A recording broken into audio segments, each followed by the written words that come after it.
You're watching Face to Face. I'm your host, Tim Vince, and I'm delighted to be joined by my very good friend, Dr. Clifford Denton. Cliff. We'll use both, and we have, over the last 3+ decades, we've crossed paths. Intersected. And the Lord watches over us, so he knows when we're going to cross paths, and I'm thrilled that you're with us now. The first time we met was, I think, at a Messianic fellowship where you were speaking in Richmond, Surrey, and I was greatly taken by your erudition, let's say, and your humility. And sometimes, you know, those two don't always go together. But I want to try and learn more about it. I won't talk about all the times we've met, but it's always been on a spiritual level, something important for the kingdom. But I want to, for my benefit and for the viewers, Cliff, I want to talk about how did you come to know the Lord, and tell me a little of your early journey. I would always say I've had a really privileged journey. It truly has been a walk with the Lord, although one learns what that is more as one goes. But I made a commitment to serve the Lord as early as I can remember, when my mother used to say, "Don't forget to say your prayers before you go to sleep."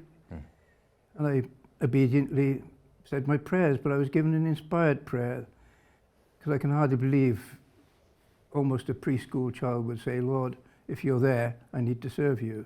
I used to say, "God, if you were there, I need to serve you." And just show me what to do clearly and I'll do it. I was very naive to think I could, but it was always a prayer that I prayed every day of my life, right through teenage years until I took my first job. So I'm going to interject before we've even got going, because we often hear of this, and people who are in the secular world will say, "Oh, how sort of quaint," or twee almost, and yet you're sitting here, however, I won't say how many decades later, but still serving the Lord. So it's quite powerful when the Lord speaks to a child, as he did to me, or to Samuel, or someone in the scriptures. It's not to be, spurned. Yeah. Well, I had an ending to my prayer, because I did, and maybe that was inspired as well. It was, "God, if you're not there, it doesn't matter anyway, because nobody can hear me." Yes. And yet I knew that was just a kind of human, childish, silly thing, because I knew he was there. Yeah. But it was just a prayer of, if you want me to do something, I will. And many years follow before you see a clear path. Yeah. But it was always an expectation. Yeah. And so, like everyone, you went through schooling, you and your studies, and then you went into the RAF. Yeah. It was a phase of not having been called to anything particular that I thought was the Lord saying, "This is your job," and I always wanted to fly. So I applied and was accepted. So I was a pilot on Shackletons in the Coastal Command. Wow. For only 5 years, but quite a few hours. Yeah. Flying over the ocean. Wow. And was that during a time of conflict? It was in the 60s. That was in the 60s, at the time what was called the Cold War. Yes. So our job was twofold. One was search and rescue. So you're called out, you're on standby, you're called out if there's a ship going down or something. And then the other is anti-submarine. So you're always patrolling, practicing, finding submarines, and sometimes out live seeing, going across an area of the ocean, usually towards the Arctic, seeing what was there. And sometimes you would find a Russian submarine, and you'd photograph it, fly down low past it, photograph it, take photographs back, and it's all in stock should something blow up. And it was sometimes close to blowing up. Yeah. Although it was also a time when the Israel situation was beginning to explode in the Middle East with the various wars. So not much has changed then? No. I mean, we got Russia, a re-emboldened, force on the east, and the Middle East has blown up. Yeah. They've not gone to sleep. No. And, well, of course, Israel, we know, is going to be the center of Yeah. attention worldwide, and it's horrific to think what might happen with any nation, including ours. Yeah. How we will ever turn all of us on Israel, well, it's getting closer, but it hasn't worked itself out and yet. we've had a kind of day of grace, as it were, in the West after the end of the Cold War, and, you know, not sure whether we've made the most of the dividend of peace during that time. We've probably used it to breed decadence rather than to... Well, it's a shame. As you know, I look back on those years, particularly the 50s, where life was safe for us growing up, full of hope, very protected, both in family and in community, but also under the protection of God. And those days, you would never think they'd be lost, because they were such good days, yet through the 60s onwards, this nation has drifted downhill. Yeah. And, well, it's hard to believe, particularly when you've lived through better. Yeah, so I'm interested now, because there's another time when our paths crossed with David Gardner. Yes. And he wrote a book, and I'll probably get the title wrong, Trumpet Call to Prayer, or Trumpet Call to Britain. Yeah. And we sat down with him, again, it must be 25 plus years ago, when he was quite elderly at his care home. And I never forget, and I'd like to just honour him a little and just talk about some of the warnings that he gave in that book, which you'll know well. Well, he looked back, as many can, because he came through the war years, which was a little before me. But nevertheless, with the echo of after the war years, you can understand what he's writing about. But he really has done the best, at least pioneeringly best, of picking up the heritage of Britain's Christianity. A trilogy he wrote. I actually think the second one is probably the ongoingly most important. They're all good. He probably didn't get it all right, particularly concerning Russia. Had his eyes on Russia, but not exactly the detail. But he looked back and wanted to give a warning to the nation about the slippage, therefore the trumpet calls for Britain. And he, above many, has picked out what God has done through the centuries to preserve this nation. So to follow in his heritage and others to a degree is a privilege, and you feel partly a responsibility. He died not long after we met, I think. No, that's right. I don't remember the exact dates now, but we got to know him well enough to take a part of his work on with the National Council of Christian and in Society. In Society, yeah. That's another time we've, you know, sort of encountered each other. And, you know, it was prophetic. I mean, he was honouring our past, but as you say, right up until, you know, recent times, you know, we have been a God-honouring nation. And then it all seemed to have accelerated downwards. Since since we were in the RAF, I would say the 60s was a turning point. I mean, all sorts of things you can bring in, many strands. But there is a strand of our commitment to God. It was probably close to a covenant, but can we make a covenant with God? Let's use that word lightly. But in our Coronation Oath, we made a massive commitment. The Queen's coronation, shortly after the war, 1953, seriously made that oath before God and meant it. Yet, the forces have been so strong that she wasn't able to keep it. Or because others didn't honour that. So even though constitutionally the ministers of the Crown, as it were, of the Crown, are supposed to honour the same oath, they make an oath themselves. So we betrayed the oath we made to the Lord. Will that have repercussions? It must have. And the slide has been right through her reign, sadly. And now. So again, our secular world would say, oh, well, that's just ritual, or it's, you know, it's just like a little boy praying to God. What's the point of that? And yet, we were blessed as a nation when we did honour him with our laws. And born out of many years of a journey of this nation. This nation it hasn't got a clean slate. No nation will have. But there was a journey through. Our laws were set more according to biblical law, right from King Alfred onwards, and the Coronation Oath developed from many years ago, not as a ritual, it was a serious commitment and intended to be so. But even biblically you see change as generations pass. That's right. And when we're sitting watching it, and yet we have our eyes opened, helped by the David Gardners of the world, and then we play our own part. Yeah. It's a massively sad thing to see. And then we're waiting to see what's going to happen next. That's right. Yeah, but you've got all that weight of experience with the Cold War, and we're now moving into Another Cold war. War, if we're or a hot war. Well, yeah, a war that nobody's ever seen. No. I mean, First and Second World War were terrifically wrong, with immense repercussions. But nobody has seen what we're going to go into. No. We can measure it against Book of Revelation and other end time prophecies, and wonder, are we in such a time? Yeah. Now, on your life's journey, because I'm probably doing it a great injury as I do this half-hour interview, but you left the RAF for moral reasons.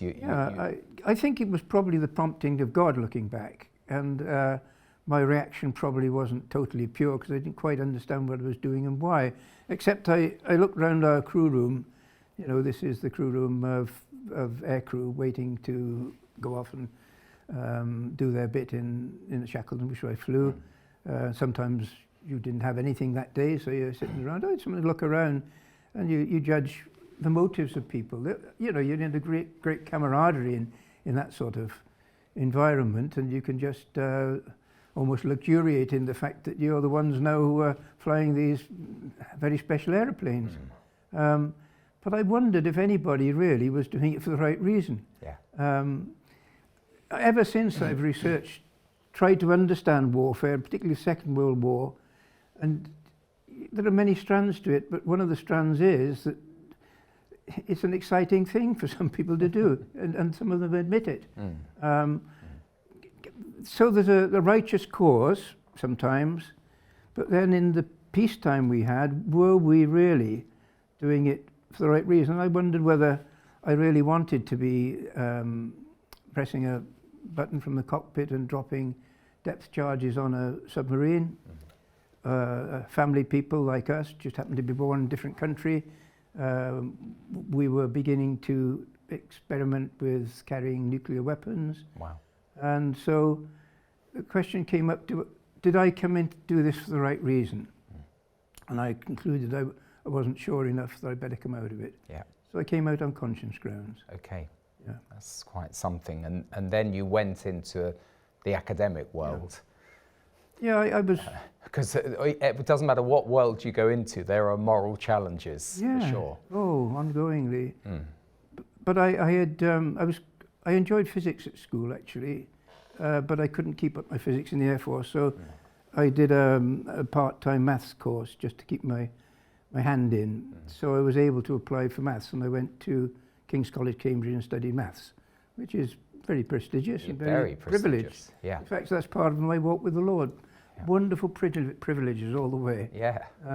Privileges I didn't deserve, but I found myself doing a maths degree in a prominent way.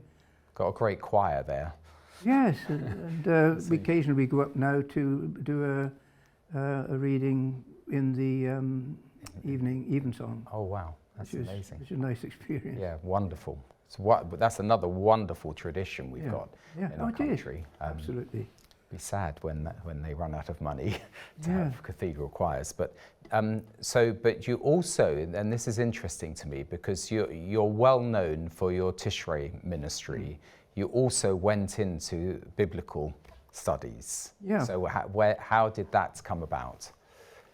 Again, the walk is the important emphasis, because you're walking always with that prayer, Lord, show me what to do, and that becomes the right way to walk. So you don't always know where you're going. You're not blind, you're doing something face to face.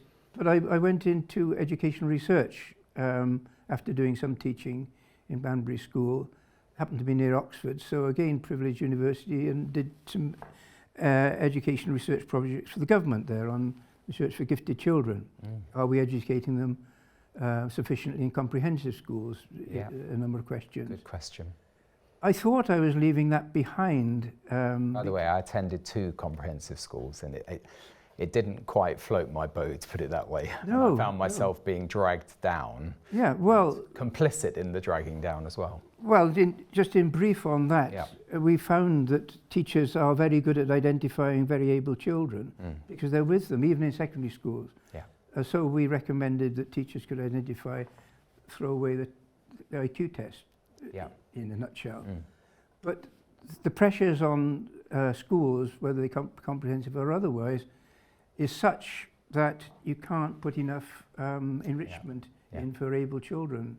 It's The just least able or the most able. I mean, they're both, Exactly. you know, and they Yeah. try still now to differentiate, but it is, as you say, the pressures of especially the numbers in these great factory schools. Yeah. Well, it's very all difficult. the requirements, what you've got to do to go that academic route to then pass your exams and go on to the next thing. And you're into a conveyor belt of education, and measured against unemployment and opportunities, and it doesn't lead lead to fulfillment always. Anyway, Probably more so today than. What I found, I left that because I felt the Lord was now beginning to speak. He spoke to me about going to North Africa, and some significant experience occurred there, which I felt was a teaching experience for me, but it was nevertheless significant work. And then researching the challenge of Islam, which were early days. This was the mid-1980s when I felt the Lord was finally beginning. In fact, I did ask the Lord to speak clearly, and so he did.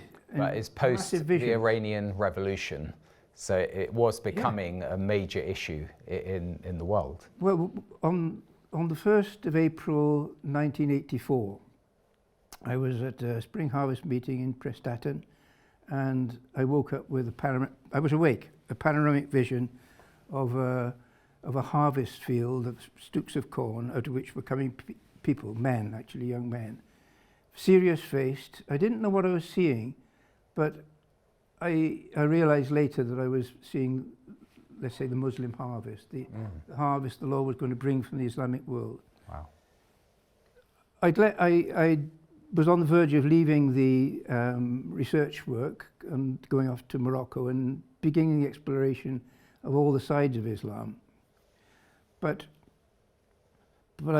I also was given the job of writing a prayer letter for all the missions among Muslims. It was called Fellowship of Faith for the Muslims. In other words, faith for their salvation. Yeah. A very old organization, and I somehow never heard of it. Within 3 months, I was given the job of writing the prayer letter. It must have been of God. Yeah.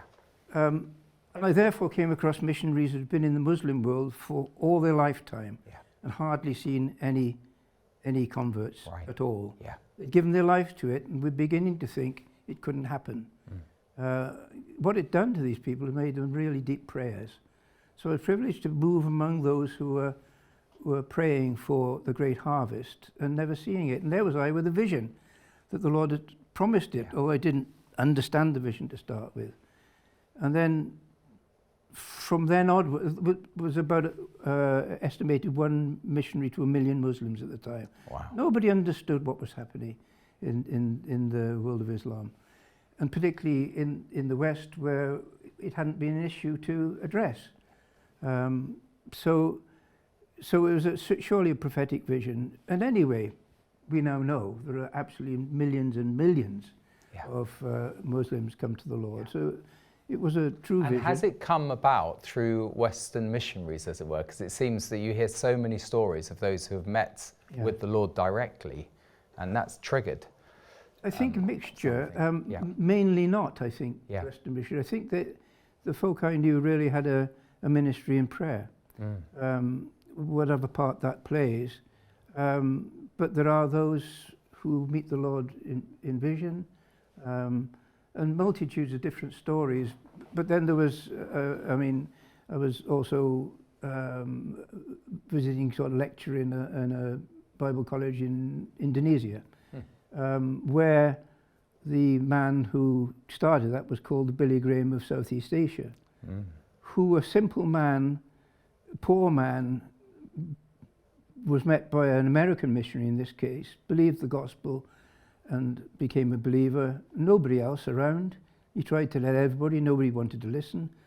And for years and years and years, or I don't know how long, but some time, he knew what he knew, but in his little hut in the back streets, nobody wanted to listen until gradually the Lord led him to lead stadium meetings in across the islands of Indonesia. That's amazing. So now so it is real. There has been a kind of complete turnaround. It's certainly not one Christian to a million now, Muslims. It's been quite a transformation. There's just many things happening in Islam. It's risen up as a challenge across the whole world, and we know what's happening in the Middle East, and there's that face, but there's also the face of the Lord's salvation for who will turn, and that is a wonderful face. Yeah. And those who come from the background of that Islamic faith are serious about their life. Their faith is the whole of their life. Wow. And they will lose their family and have their life under threat sometimes. Wow. And they'll come to the Western Church and find it meets on Sundays and Wednesday evenings, and that's it. And right, so before we end, I'm not saying we are going to end immediately, but the Hebraic studies, so the work you've done in your studies of the Hebrew scriptures are well known. It follows on from this. Okay. Because there was a sense that somewhere Christianity has become something of the mind almost, something of just a part of life, far weaker than it maybe should have been, and yet other religions have a greater prominence in their own way in the community. What's happened to Christian belief? And anyway, we've got a challenge facing us with these other religions coming. So my question to the Lord was, can we not do something as a positive response rather than constantly raising up the issue of deception? And that was the leading towards searching out the Hebraic foundations of the Christian faith, which resulted in the journal called Tishrei, to proclaim the going back to the foundations, which were the transfer point between the Old and New Testament at the time of the Lord, the first apostles. Would they have produced the church as it is today, or have we missed something? And you have to leapfrog over the early church fathers and the Reformation even to find it, because we become very academic, philosophical Christians. And systematic, we created our own systems. And we divided on our systems. Whereas the uniting point is the original foundations, which simply is, how do you walk with God? And that's the idea that comes from Hebraic, like our father Abraham, to walk with the Lord as with him. And then that's the uniting point between Messianic Jews and the Christian world, where we have a common heritage instead of the separation. These crucial days when the Lord is doing something to bring everything to a head. And the other thing that's coming right up to the present day, you're involved with the Cedar ministry foundation in Rochester, and we've been talking together about your vision for the family, which is rooted in the Hebrew scriptures. Out of the search for the Hebraic foundations flows not as it does in the Muslim world or any other faith. The true biblical foundations flow into every part of life. So it flows into the strengthening of families, it flows into the education of children. And so one aspect of the continuation of the Tishrei ministry from a Bible school perspective is to help strengthen families in this day when families are being attacked by the spiritual enemy, and out of which comes the priority of family as the place for the bringing up of children, not just sending them to school. That's somebody else's job, but let's grow together in the family, and somehow or other that meets the age we're in, where everything is going wrong. That's right. And see, as you know, I've been involved with Christian education, and the three things that should be together are broken, and that's the church, the family, and the school. Yeah, exactly. And you separate those out, yeah. you end up with someone else pulling the strings. That's why I say it's interesting that my eyes always go back to the early days of being brought up in the 1950s, when all those things interacted in our community. The church, I forget the ones you said, the church, the family and the school. The school. Yeah. Even the police monitoring of it, the law systems, they all worked together for safety, and the Lord's protection came on that. And all that being almost thrown apart in our day, to regather that, it's not to go back to the 50s, but take the essence of that, but it's a biblical essence, and bring it into the present. Yeah, and I have to say, in the last couple of minutes, where you operate from with your wife Sally is an absolute treasure trove.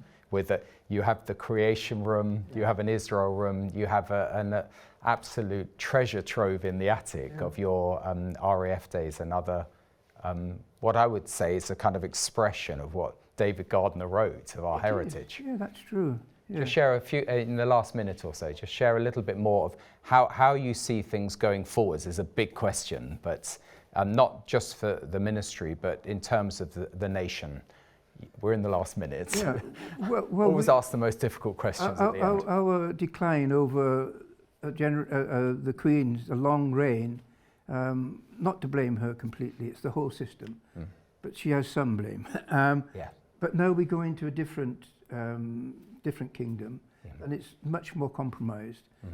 I see that the protection has gone from this nation in general terms, and that the world is bracing up for warfare. We're going to see the shakings such we've never seen before, and now is the time to take seriously our ministries, all these years of call, to be ready for something we don't see precisely yet. But if that is right, we're going into days which possibly are spoken of in Revelation, and it's our privilege to be ready to help where the Lord puts us.